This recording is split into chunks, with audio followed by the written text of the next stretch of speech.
they were to treat this, then they may not be able to treat other, right. What they were normally set up for. Right. And I wasn't speaking specifically about the Niagara Falls facility because they do have specialized treatment systems. Okay, that's what I want to differentiate. So, right. So you're talking about the facilities that you feel that just treat regular, right.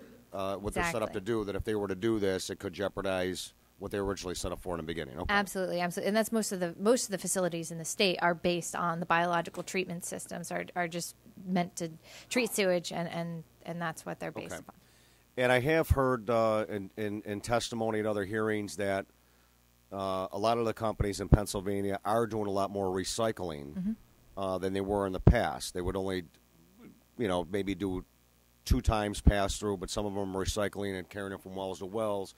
But again, the concern with that is the storage. Right. The concern is still, the water coming out from the flow back from the casings.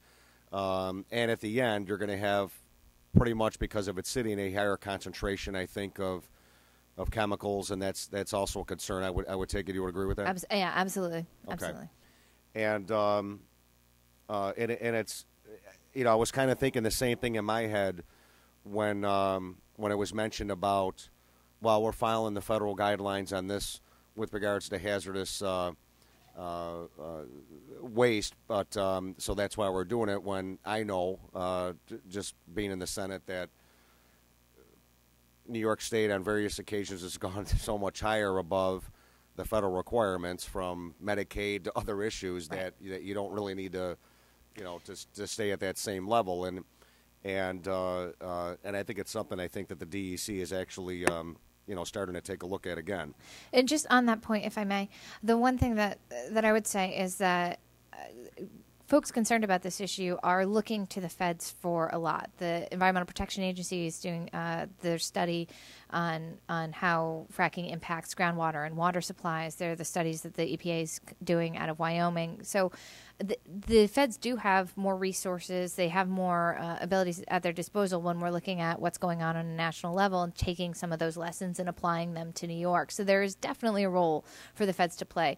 But again, it should be, as it has been in environmental law all along, the floor and not the ceiling. The feds set the minimum standards, but we can look here in New York and we can say, you know what, we need to do better to protect our water resources. Yeah, and I know, and I said it before, that I know that there's going to be some preliminary reports coming out of 2012. Somebody mentioned 14, but I think that's a final end study.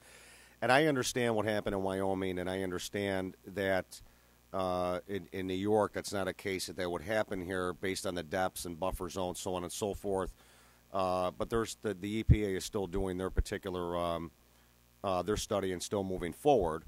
I've also heard that there may be a reduction in the type of chemicals that are actually used in this process.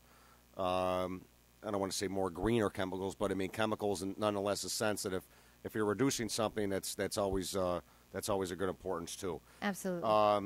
The salinity of the water, could a public treatment facility or a retrofitted public facility, in your opinion, work as or conjunction with like a desalinization unit facility to work with clean or getting rid of the salt water? Do you see that as a potential? There are different treatment systems out there that specifically go after salinity.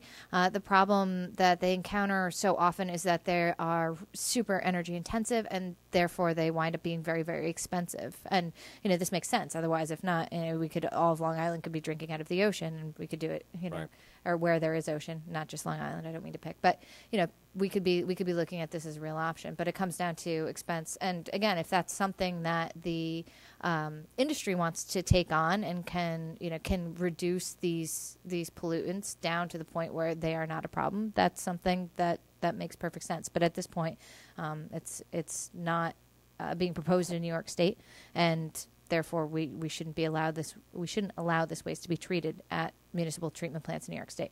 Gotcha. Okay, I appreciate your testimony, and I'll turn it over to Senator Gallivan. Just one question, going back to the manifest system that had been testified about earlier, and you testified about as well. And you talked about the differences between what's being proposed and the requirement of the manifest system right now for hazardous wastes. And the major difference is where the tracking forms ultimately go and then to the DEC versus kept by the industry and then ultimately be made public.